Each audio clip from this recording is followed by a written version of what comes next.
President Donald Trump meets with state and local officials to continue a discussion on school safety. On Wednesday, the president held an emotional listening session attended by school shooting survivors, including those affected by the tragedy at Marjory Stoneman Douglas High School. The president floated the idea of arming teachers and staff as a way to keep students safe. Thousands of students joined Stoneman Douglas survivors at a rally in Florida's state capitol yesterday. They called for action in the form of gun safety legislation and pushed for a ban on assault-style rifles like the AR-15. That weapon was used to gun down 17 students and teachers in Florida last week.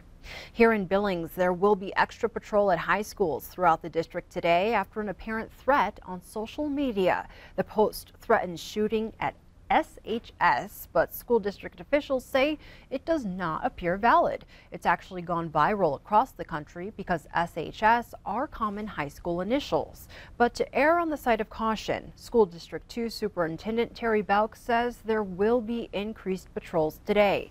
In a statement he sent out late last night, he wrote, quote, "It is believed that these threats are a viral nationwide issue and are not specifically directed at Billings Public Schools. However, in our current times, we are keeping vigilant and will monitor the situation closely."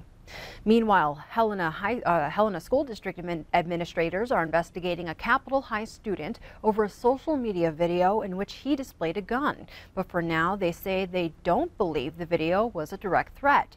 In the Snapchat video, the male student asked the question, quote, "If I own a firearm, does that mean that I'm a threat and may kill someone?"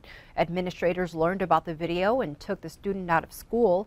A threat assessment committee has been formed and will determine if any further action should be taken against the student. Officers with the Helena Police Department have spoken to the student and do not believe there's any threat to the school or students. And in western Montana, the Darby School Superintendent confirms there has been another social media threat towards the school, making it the second one in a week. Lloyd Reniker says a student brought forward a Snapchat thread discovered from an anonymous, unidentifiable account Wednesday morning. The school notified parents of the situation, and many chose to pick up their children. The school was not put into a lockdown, but students were restricted to the main building. Extra law enforcement officers responded to the school. Back here in Billings, the Center for Children and Families will close its doors by the end of this week. The board of directors voted last Thursday to close the downtown facility after a major cut in funding through the State Department of Health and Human Services. Yellowstone County Attorney Scott Twido is on the advisory council for the Children's Advocacy Center, which is under the center's umbrella. In a recent email, Twido notified the council that it needs to find a new home for CAC, which performs forensic interviews of young sexual assault victims. Amy Fladmo, the center's director, says 3 other programs will move to locations, but Second Chance Homes for Addicted Mothers and a family chemical dependency program will dissolve. The center opened in 2011 and employs more than 30 people.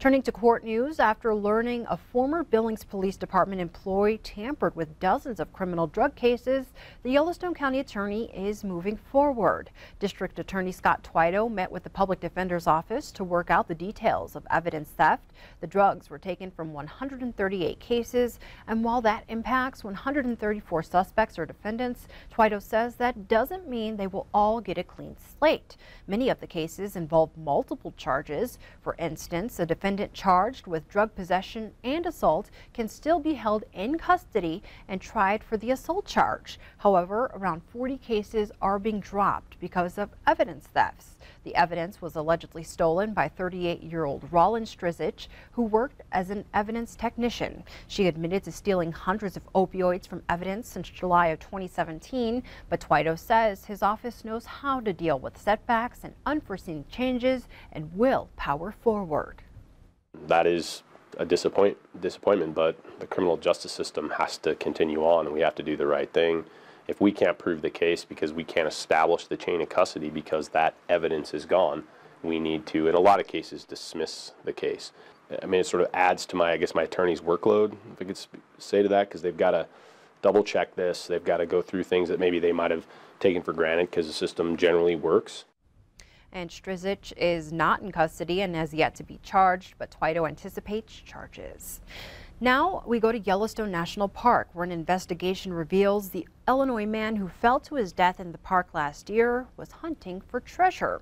The Park Service report states Jeff Murphy fell about 500 feet to his death near Turkey Pin Peak in June. Murphy's wife reported him missing when he did not return from his solo hike and contact her. Park officials found Murphy's vehicle and located his laptop. On that laptop were websites about Forest Fence treasure, which is estimated at $2 million by those websites. Murphy's wife said he was searching for the hidden treasure.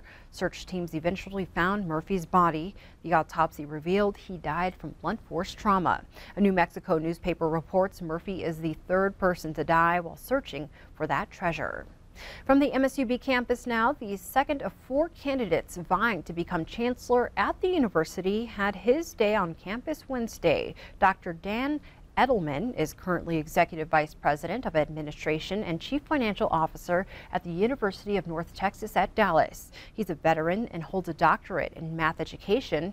He was a first-generation college student, something he hopes can help inspire students here in Billings. He says his specific skill set is with finances and numbers, something he believes will benefit MSUB as it deals with its share of funding struggles. I'm a disabled veteran.